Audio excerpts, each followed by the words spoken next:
잘 주무셨어요? 사실은 제가 있는 교회는 덧푸른 교회는요. 어제 말씀드린 것처럼 코로나하고 이렇게 같이 가가지고요. 아직 새벽 기도가 없습니다. 그래서 집회 와서 늘 반성하는 마음으로 이렇게 새벽 기도를 섬기고 있고요. 2달에 한 번 특세 하고 있거든요. 2달에 한 번. 지난주에 특세 마쳤습니다. 가을쯤 저희가 이제 기도회를 좀 준비하려고 하는데요. 하여튼 이렇게 아침에 되게 놀랐습니다. 어제 저녁이랑 비슷하게 오셨네요. 오늘 어디 출근하실 데가 없으신 건지 하여튼 그랬습니다. 이 사무엘상이라고 하는 성경은요, 원래 성경책에 히브리어 성경에는 사무엘상하가 나누어져 있지 않습니다. 사무엘서라고 이렇게 되어 있거든요. 이제 나중에 상하를 언제 나눠졌냐면 이 나중에 이스라엘 역사가 사울왕, 다윗, 솔로몬까지를 통일 왕국이라고 얘기를 하고요. 그 다음에 여로보암과 르호보암에 의해서 북이스라엘과 남유다로 나눠지게 됩니다. 그러고 있다가 이제 마지막 결론은 다 아시는 것처럼 북이스라엘은 아수르란 나라에 멸망을 하고요. 남유다는 바벨론에 멸망을 합니다. 그리고 바벨론에 포로로 끌려갔던 분이 다니엘 같은 분들 계셨죠.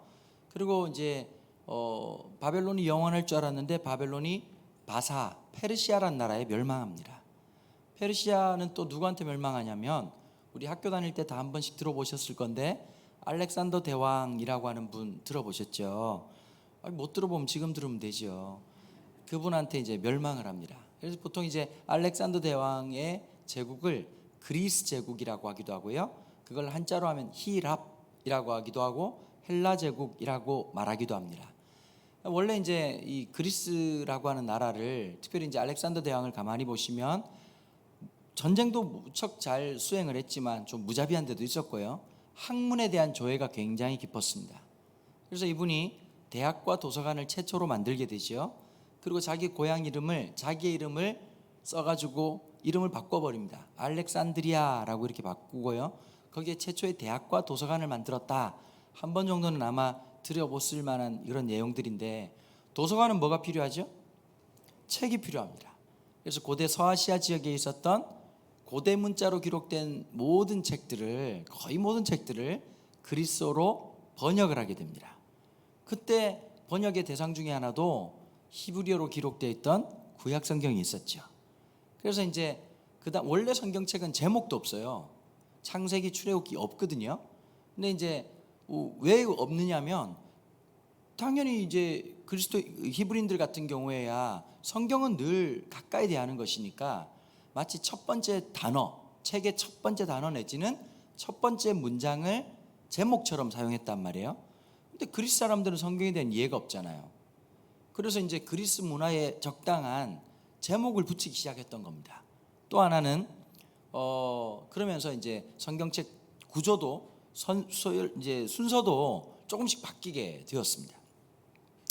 원래 성경은 장절도 없습니다.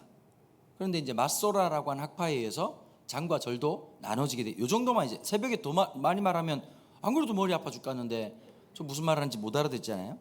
그러면 이제 사무엘서의 시대적 배경은 무엇으로 시작되느냐? 보통 이제 신학적으로 얘기할 때 사사기적 배경이다 이렇게 얘기를 하거든요. 사사기는 또 뭐냐? 이스라엘 백성들이 40년 동안 광야 생활 끝나고 두 번째 리더십을 교체하게 되죠. 여호수아라고 하는 지도자를 통해서 요단강을 건너고 난 다음에 가나안 땅에 정착을 하게 되는데 영적 싸움이 시작되었죠. 가나안 7종족과의 물리적인 충돌, 그리고 이 전쟁은 지속적으로 일어나게 됩니다. 그런데 이 전쟁을 가만히 보면 이스라엘이 할 만한 만만한 전쟁이 절대 아니었다는 겁니다. 지난주에 제가 알고 있는 후배 목사 중에 한 친구가 이제 조그만한 교회 이렇게 담임을 하고 있는데요. 청년들이 좀 모이는 거예요. 그래서 이제 목사들이 이제 청년들을 만나면, 직장 생활하는 청년들 만나면 뭐라고 인사를 보통 할까요? 잘 지냈니? 직장 할만해? 이렇게 묻잖아요.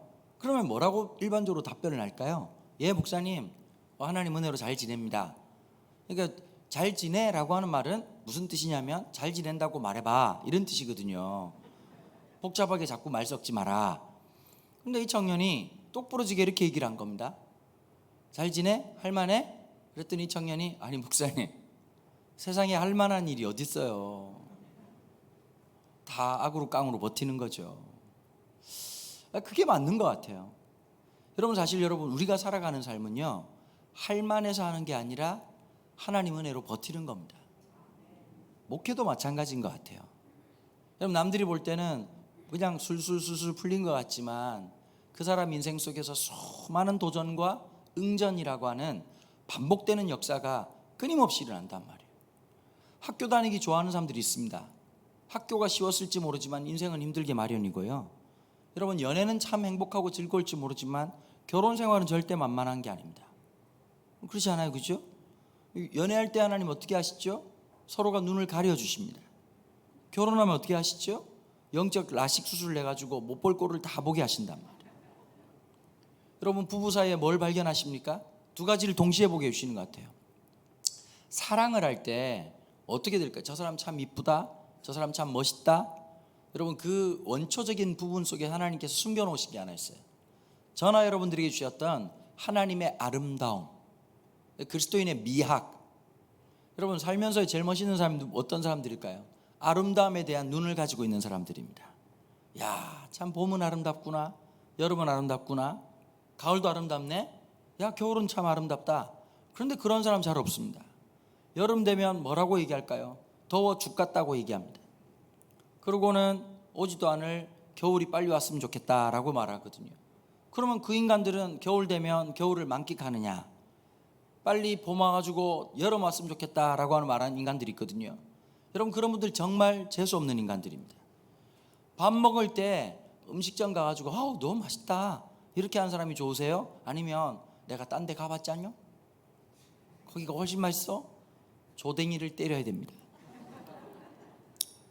여러분, 되게 단순한 논리 같지만요, 오늘 하루를 우리에게 주신 시간들을 기뻐하고 즐거워하는 거.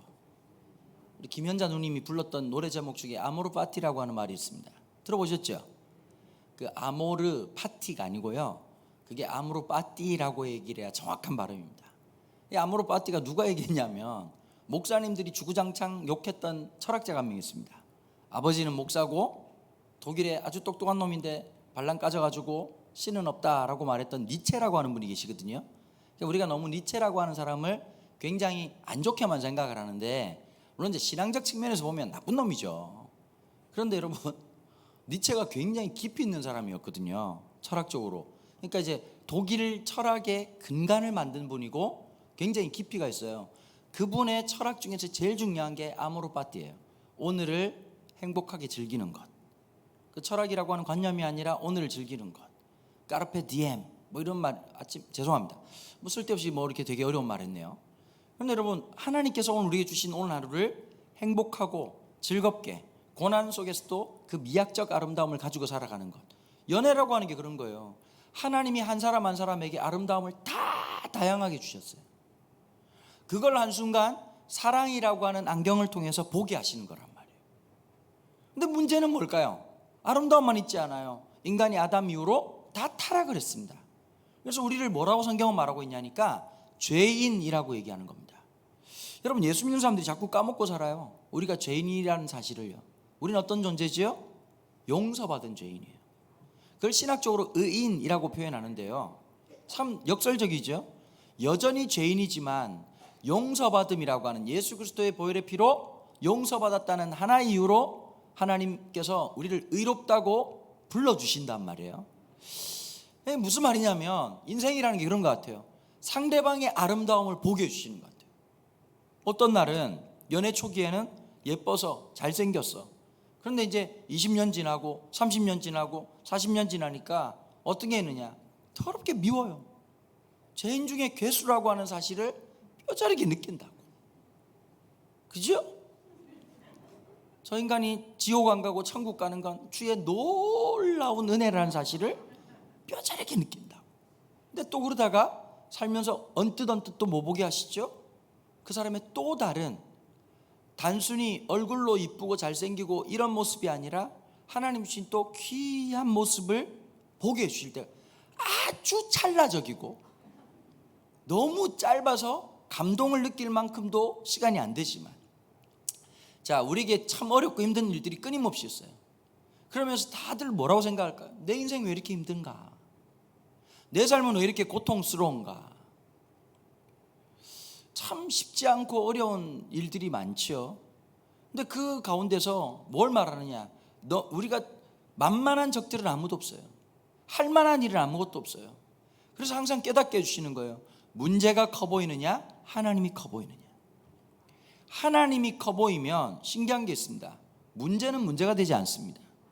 문제가 문제로 느껴진다는 말은 무슨 말이냐면 내 속에서 하나님이 너무나도 작게 느껴진다는 겁니다. 이게 우리에게 가장 큰 문제인 거죠. 여러분, 똑같은 어떤 그 도전과 수많은 마음들이, 어려움들이 찾아오거든요. 근데 주님이 원하신 건 딱 하나인 것 같아요. 어떤 상황이었든지 너는 이 문제 앞에서 나를 누구라고 하느냐? 너는 이 상황 속에서 나를 누구라고 하느냐? 여러분, 우리가 예수 그리스도가 나의 인생의 주인이라고 말할 때 중요한 게 하나 있습니다. 우리는요, 기본적으로 어떤 기질들을 가지고 있느냐? 내가 내 마음대로 선택하고 싶은 기질들이 조금 있습니다. 물론 성향의 차이가 있어요. 여러분 잘 들으셔야 돼요. 캐릭터라고 하는 게 있습니다. 캐릭터. 하나님 주신 고유의 기질이 있어요. 외향적인 사람이 있고 내향적인 사람이 있죠, 그죠? 어디 나가가지고 막 그 어떤 거 보고 막 기뻐가지고 발짝발짝 뛰는 사람이 있습니다. 은혜 받으면 그 사람이 차분해질까요? 차분해지라고 말하면 그거 위험한 겁니다. 성향은 바뀌지 않습니다. 외향적인 성향이 내향적으로 바뀌지 않고요, 내향적인 성향이 외향적으로 바뀌지 않습니다. 그러나 중요한 게 하나 있습니다. 정서는 바뀝니다. 늘 부정적이고 늘 마음속에 우울했던 사람이 기쁨이 찾아오기도 합니다. 회복되기도 하고 놀라운 은혜가 있기도 한 것이죠. 그런데 우리의 성향 가운데서 어떤 게 있느냐? 사람들이 보는 관점들이 다 있어요. 똑같은 것을 봤지만 우리가 어떤 믿음이 필요할까요? 문제 앞에서 문제가 주는 하나님의 놀라운 질문 하나를 발견하는 겁니다. 너는 이 문제를 통해서 내가 너와 함께 이루고자 하는 것이 있다는 것을 알고 있니? 라고 말씀하시는 거란 말이에요. 이게 믿음이에요. 여러분, 제일 재미없는 사람이 문제가 어떤 걸까요? 문제가 찾아오면 이게 왜 이러지? 또 난 인생 왜 이런 거야? 어제 말씀드린 것처럼 기억을 못 하시겠지만 자꾸 우리 마음속에 이런 마음이 드는 거예요. 내가 좀 돈 좀 많았으면 이런 어려움 없었을 텐데 라고 생각하시면 돌아가실 때까지 그 문제에 대한 본질적인 접근을 절대 못하는 겁니다. 내가 좀 공부를 좀 많이 했더라면 내가 이런 어려움을 당하지 않았을 텐데, 이런 무시 당하지 않았을 텐데, 똑같은 얘기 아니겠습니까? 여러분, 그렇게 접근하면 죽었다 깨어나도 절대로 그 문제를 해결할 수가 없습니다. 주님 우리에게 문제를 던지시죠. 너는 이 문제 앞에서, 이 어려움 앞에서 나를 누구라고 하느냐? 사람들은 골리앗을 봤습니다. 골리앗의 크기와 골리앗의 힘과 골리앗의 무기를 보고 자기의 자금을 봤습니다. 여러분, 성령 충만한 사람은요, 상대방 별로 묵상하지 않습니다. 내 안에 두신 놀라운 주의 은혜를 붙잡고 나아가는 겁니다. 여러분 정확하지요? 골리앗이 뭐라고 얘기해요? 사무엘상 17장에 보면 다윗을 향해서 이렇게 말하죠. 야, 너 지금 개 잡으러 나오니? 아니 돌멩이 들고 짝대기 들고 뭐 하자는 거냐? 자, 우리식으로 한번 말해볼까요? 학교 어디 나오셨어요? 에? 지방대 나오셨어요? 아니 고졸이세요? 중졸이세요? 집은 어디 사세요? 예? 거기 사람이 살 수 있나요? 연봉은 얼마쯤 되세요? 예? 그 밥을 먹을 수 있나요? 자, 이 정도 되면 할 말 없는 거죠. 팩트로 얘기하기 시작할 때 지금 아침이라 말을 못 알아들으시는데요, 자존심 엄청 상한 거거든요. 그러면 시름시름 앓습니다. 그런데 다윗은 뭐라고 말하죠? 골리앗에게 이렇게 얘기합니다. 야, 너는 창과 단창으로 나오는구나. 네가 죽었다 깨어나도 안 보이는 게 하나 있다. 뭔지 아니? 나는 만군의 여호와 이름으로 나아간다. 여러분 중요한 게 하나 있어요. 다윗이 골리앗을 잡을 때 막연하게 생각하지 않았다니까요. 실질적이었어요. 17장에 가만히 보시면요, 이런 표현이 나옵니다. 민첩하게 움직였다. 재빠르게 움직였다. 여러분, 사람들이 대부분 다 골리앗에 뭐에 쫄았을까요? 키에 쫄았어요. 2m 70이 넘어요. 우리 교회 부목사님들은 좀 피지컬이 되게 좋거든요. 목사님 한 분은 키가 186에 몸무게가 110kg예요. 110kg. 한 분은 키가 191에 115kg예요. 그래서 우리는 신천지를 물리치지 않아요. 죽여버려요. 목사들 몽타주가 제가 보니까 군산 영상교회는 우리 목사님들이 다들 이렇게 목사님 같은 분들이신데 우린 조폭 같은 사람들이거든요. 저도 어디 가면 목사란 얘기하면 사람들이 흠찔흠찔 놀래시거든요. 근데 저는 우리 교회에서 그래도 은혜스러운 편입니다. 우리 교회 부목사들은 정말 말 그대로 조폭 같습니다. BGM이 막 글로 퍼질 것 같아요. 자, 그런데요, 191만 돼도 제가 키가 176이거든요. 그럼 뭐 아주 난쟁이 똥자루만 하진 않지 않습니까? 그런데 191 앞에 가면 얼마나 작게 느껴지는지 몰라요. 여러분 2m 70이면 어떨 것 같으세요? 쩌는 거죠.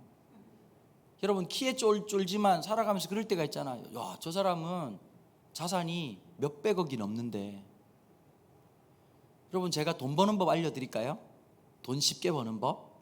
잘 들으세요. 목사님들이 보통 이런 놀라운 기술을 가르쳐주지 않거든요.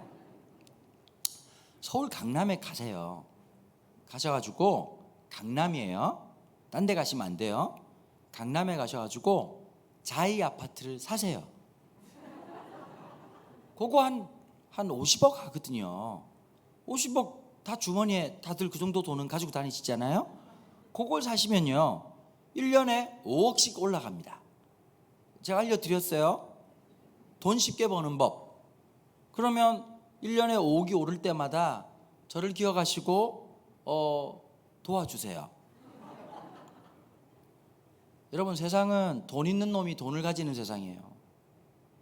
차를 가지고 내가 얼마나 대단한 존재인지, 그리고 스펙을 막 얘기하는 겁니다. 여러분 그런 사람들 보면 어떤 마음이 드세요? 내가 너무 가난하고 나는 별로 못 배웠고 나는 아무것도 없구나 라고 생각한단 말이에요. 세상의 골리앗은 오늘도 똑같이 존재합니다. 그래서 다 이스라엘 백성들 어떻게 됐죠? 마음이 물처럼 녹았다라고 얘기한 겁니다. 여러분 성경은 복잡하지 않습니다. 똑같은 얘기를 똑같이 반복합니다. 여러분들은 다윗 편에 서시겠습니까? 아니면 이스라엘 백성들의 편에 서시겠습니까? 다윗이 만군의 여호와 이름으로 나간 것, 주님이 질문하시는 거죠. 이 골리앗 앞에서 너는 나를 누구라고 하느냐? 여러분 똑같은 대답을 하지요. 요나단도 블레셋과 싸울 때 이 할례 받지 못한 자라고 시작했고요, 다윗도 똑같이 얘기했습니다. 본질을 꿰뚫어 본 겁니다. 그래봐야 사람이다. 그래봐야 세상이다. 뭐 이번에 대통령 선거하고 의견이 분분한 것 같습니다. 좋아하는 분도 더러 계신 것 같고요, 뉴스 안 보는 분도 더러 계신 것 같습니다. 뭐 그거야 뭐 입장 차이니까요. 뭐 여당이다 야당이다 할 것 없이 소망 없다는 거 지난 20년 동안 뼈저리게 느낀 터라 큰 소망이 없습니다. 저는 개인적으로 그렇게 생각합니다. 그렇게 공부 많이 한 분들이 그 5년짜리 유통기한도 짧은 권력에 목을 매는 게 저는 이해가 되지 않습니다. 우리나라 대통령 언제 제일 기쁠까요? 당선된 날 하루 기쁩니다. 그리고 5년 동안 슬피 이를 갈며 힘들어하다가 많은 대통령은 감옥을 가셨습니다. 그 뻔한 스토리를 알면서도 5년짜리 그 유한한 권력에 마음을 쏟는 게 저는 이해가 되지 않습니다. 여러분 그게 좋을까요? 다 일장춘몽입니다. 땅을 사고 자기 땅이라고 우깁니다. 죽어서 가져갑니까? 못 가져갈 걸 자기 거라고 생각하는 거예요. 사실은 여러분 이 땅에서 하나님께서 잠시 우리에게 사용의 권한을 주셨을 뿐이거든요. 적들이 아무리 강하다 할지라도 하나님의 강하심 앞에 서는 것. 그래서 여러분 늘 우리가 깨어 있어야 되는 거예요. 제가 3주 전에 우리 교회 설교하면서 이런 말을 했거든요. 믿음은 학습 효과가 없다. 이게 무슨 말이냐면요, 자전거 타실 줄 아시죠? 자전거 5년 10년 안 타다가 다시 타도 타집니까 안 타집니까? 조금 처음엔 좀 버벅대도 타시죠. 그걸 심리학적으로 교육학적으로 학습 효과가 있다라고 얘기한단 말이에요. 근데 믿음은 학습 효과가 없어요. 왜냐면요, 어제는 성령 충만한 사람이 오늘은 헛소리 할 수 있는 거예요. 맞아요 안 맞아요? 그때는 너무 성령 충만했는데 오늘은 갑자기 막 믿음이라고 하는 어디 찾아볼 데도 없는 그런 사람이 되기도 한단 말이에요. 그래서 오늘도 하나님의 은혜가 필요한 거예요. 어제 아무리 배부르게 먹어도요, 아침 지나고 점심 지나면 배고파서 밥 먹어야 돼요.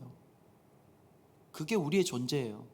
오늘도 하나님 말씀의 은혜의 통치를 받아야 오늘이라고 하는 문제를 풀 수 있단 말이에요. 어제의 은혜는 어제의 문제를 풀도록 인도하신 것이었고, 오늘의 은혜가 오늘을 승리하게 한단 말이에요. 여러분, 이렇게 생각하셔야 되는 거예요. 내가 오늘 왜 이렇게 힘이 없지? 내가 왜 이렇게 마음이 우울하지? 내가 오늘 하나님 이 수많은 문제 앞에서 왜 마음이 바들바들 떨리지? 오늘 드셔야 될 영적인 양식을 안 드셨기 때문인 거예요. 하나님의 은혜를 받아야, 하나님의 은혜를 누려야, 하나님의 말씀이 내 심령에 들려야, 들린다는 말이 어제 뭐라고 말했지요? 통해야, 관통하셔야 오늘 그 문제를 보는 거란 말이에요. 사사기적 배경이라는 게 이런 거예요. 적들이 엄청나요. 미디안 군대가 있고 엄청난 적들이 있어요. 그런데 사사기 12명의 사사의 공통점이 뭐지요? 듣보잡이었다는 거예요. 하나같이 시원찮은 사람들이었어요. 괜찮은 사람 누가 있어요? 기드온부터 시작해가지고 소심 끝판왕 기드온부터 시작해가지고 사사 드보라, 여성이라고 하는 제한적인 모습들, 왼손잡이 예후부터 시작해가지고 성중독증 환자였던 삼손까지, 하나부터 12명까지 괜찮은 놈이 아무도 없어요. 이걸 신학적으로 전문용어로 찐따다 이렇게 얘기한단 말이에요. 확실히 전문용어가 통하는 교회네요. 복잡하게 말할 때까지는 아주 표정들이 안 좋으시다가 전문용어 나오니까 아주 좋아하시는군요. 저랑 참 잘 맞는 교회다 이런 생각이 듭니다. 여러분, 자기가 찐따였다는 걸 몰라요? 내가 하나님 앞에 별 볼 일 없는 인간이라는 것. 그래서 여러분, 우리에게 약함을 왜 주실까요? 은혜예요. 그래야 엎드리는 거예요. 돈 많이 갖고 있는 사람 믿음 갖기 정말 힘들어요. 잃어야 얻는 게 믿음이에요.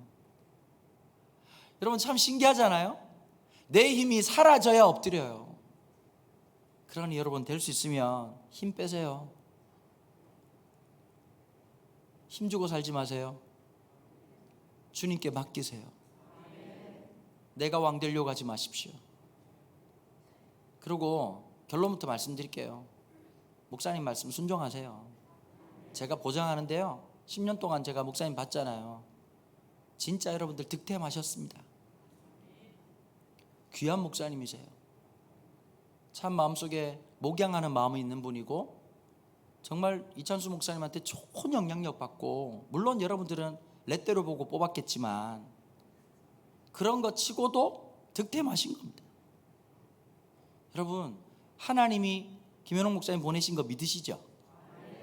이쪽이 좀 소리가 좀 잘 안 나오는 것 같아요. 아침이라 그런지.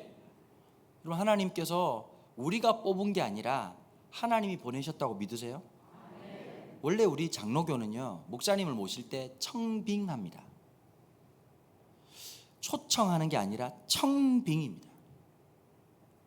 하나님의 사람을 맞아들인다는 겁니다. 사람을 뽑은 것이 아니라 하나님께서 이 순리적 역사를 통해서 하나님이 보내셨다는 원리, 하나님은 보내신 사람을 통해서 반드시 이 교회의 공동체를 새롭게 하시고, 이전 역사 속에서도 귀한 역사가 있었지만 또 다른 역사적인 한 페이지를 열어가신단 말이에요. 여러분, 이게 굉장히 중요한 의식이에요. 늘 그런 마음을 가지고 살아갈 때 적들을 물리치게 하는 거예요. 이길 수 없는 적을 이기게 하시고, 감당할 수 없는 것을 감당하게 하시고, 살아낼 수 없는 것을 살게 하신다는 하나님의 은혜. 그래서 이걸 보셔야 돼요. 사사기적 시간표라고 하는 거 이런 거예요. 성령 충만한지 내가 요즘 어쩌면 하나님보다도 문제가 크게 느껴지고 있다면 하나님의 경고 사인이라고 받아들이시면 돼요. 아, 엎드려야 되겠구나. 오늘 내 문제는 그 문제가 아니라 하나님과의 관계성의 문제이고, 오늘 말씀의 통치를 받느냐의 문제이구나 라고 깨닫는 것이 사사기적 시간표에서 굉장히 중요한 메시지란 말이에요. 자, 그 시간표에서 오늘 1장의 모습을 가만히 보면 엘가나라고 하는 사람이 등장합니다. 여러분, 이 엘가나의 모습을 1장 1절은 여러분 성경에서 사람의 이름이 나오면 그 자체로 엄청난 사람이고요, 아버지 이름 나오면 어마무시한 사람이고요, 할아버지 이름 나오면 이거 요즘 애들 말로 개쩌는 집안이고요. 증조부, 고조부, 현조부까지 나와요. 성경에 보면 족보를 얘기하는 것 외에 개인적 설명에서 고조부, 현조부까지 나온 사람은 엘가나가 유일무이합니다. 한마디로 엄청난 사람이었다는 거죠. 그런데 2절은 뭐라고 말하죠? 그에게 아내가 2명 있었다. 여러분, 이 아내가 2명 있다는 말은 한국사에서 첩이 있었다는 뜻이 아닙니다. 이 말은 무슨 말이냐면 자녀를 낳지 못한 아내가 있었다는 뜻이거든요. 여러분, 첩의 문화를 잘 설명해 주는 것이 아브람과 사라의 관계입니다. 하나님이 우르에서 인도하시고 난 뒤 10년 만에 75세 때 부르시고 85세 됐던 어느 날, 여러분, 아브람의 가장 치명적인 문제가 뭐였죠? 후사가 없었다는 겁니다. 여러분, 85세면 거의 불가능한 나이잖아요. 근데 물론 작년에 하정우 아빠가 엄청난 일을 행하셔서 아주 불가능한 일이 아니라는 것을 이쪽은 TV도 안 보시고 그 85세 하나님이 신방 오셨단 말이에요, 아브람한테. 그러고는 그 영감님을 굳이 천막에서 끄집어내가지고 하늘의 별을 봐라 셀 수 있겠냐? 제가 볼 때 아브람 요때쯤 농내장 오지 않았나 생각이 듭니다. 땅의 모래를 만져봐라, 능히 셀 수 없을 만큼 네 자식이 이와 같으리라, 후손이.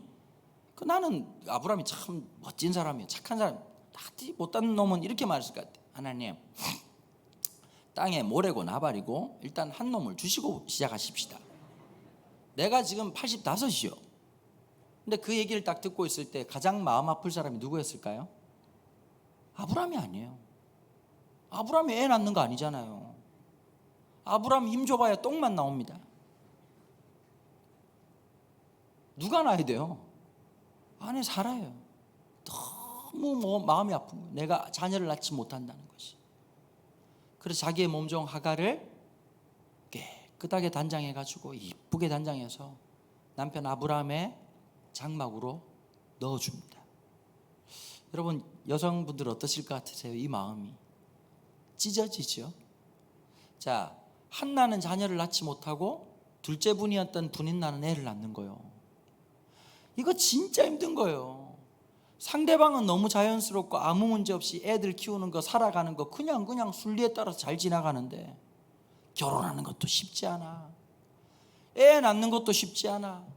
애 키우는데 잔병치레, 어려움 겨우 지나고 중학교 올라갔는데 사춘기가 아주 그냥 지랄을 이런 지랄을 아주 전국 팔도 지랄을 다 끌어모아가지고 아침부터 모르시는구나 이 말이. 애가 조금 이상 반응을 보일 때, 극도 이상 반응을 보일 때 심리학에서는 지랄이라고 얘기를 합니다.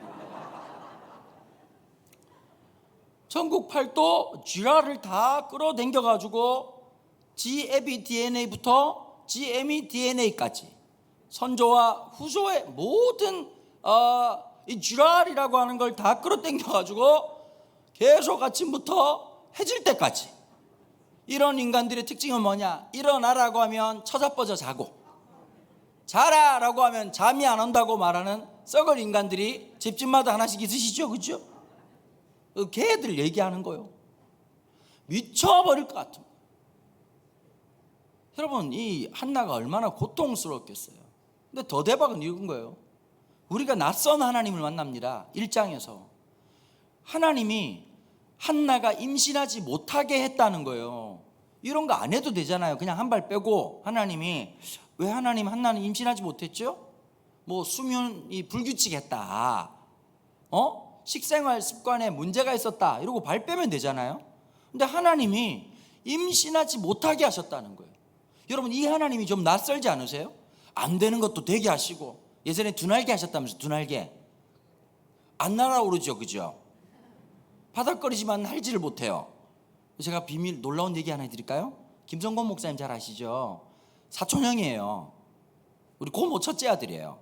자꾸 저보고 삼촌이라고 얘기하는데 형이에요. 왜 그렇게 나이 차이가 많이 나 보이느냐? 그 형은 인생을 험악하게 살아서 그런 거예요. 여러분, 피부 관리도 잘 하시고 몸도 관리하시면 이런 놀라운 이적이 시작됩니다. 근데요, 사실 그런 것 같아요. 늘 우리가 볼 때는 기도하면 모든 게 형통하고, 기도하면 돈 잘 벌고, 기도하면 모든 문제가 해결된다. 아주 틀린 말은 하지만 전부 맞다라고는 전 동의 못할 것 같습니다. 믿음으로 살아도 가난할 수 있습니다. 그죠? 믿음으로 살아도 병 안 나을 수 있습니다. 여러분, 그러면 성령 충만한 사람들은 코로나 안 걸렸습니까? 팔뚝에다가 주사 3대를 다 맞고 오미크론 걸렸습니다.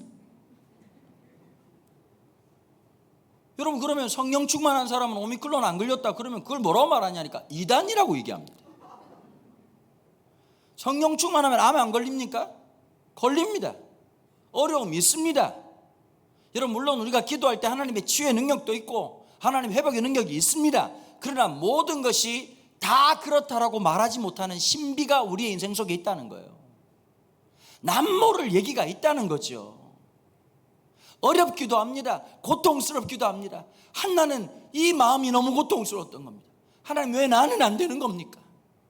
그런데 이 좌절과 상실감으로 인생이 망가진 게 아니라 1장 9절에 보니까 한나는 그 자리에 일어났다는 거지. 어디에서요? 좌절과 상실감의 자리에서 일어나고, 물리적으로 하나님과 제일 가까웠던 엘리는 여호와의 전 문설주 곁 의자에 앉아 있으니라. 일어남과 앉음이라고 하는 이 두 단어가 충돌하는 거죠. 사무엘서는 끊임없는 이 비교를 통해서, 이 대조를 통해 가지고 하나님의 말씀을 이끌어 갑니다. 나이 많은 엘리와 아이 사무엘의 이야기가, 키가 컸던 골리앗과 소년 다윗의 이야기가 끊임없이 아주 큰 것과 작은 것의 충돌을 통해서 하나님이 어떤 분이신지를 이 갈등의 구조 속에서 이끌어가고 있는 모습이거든요.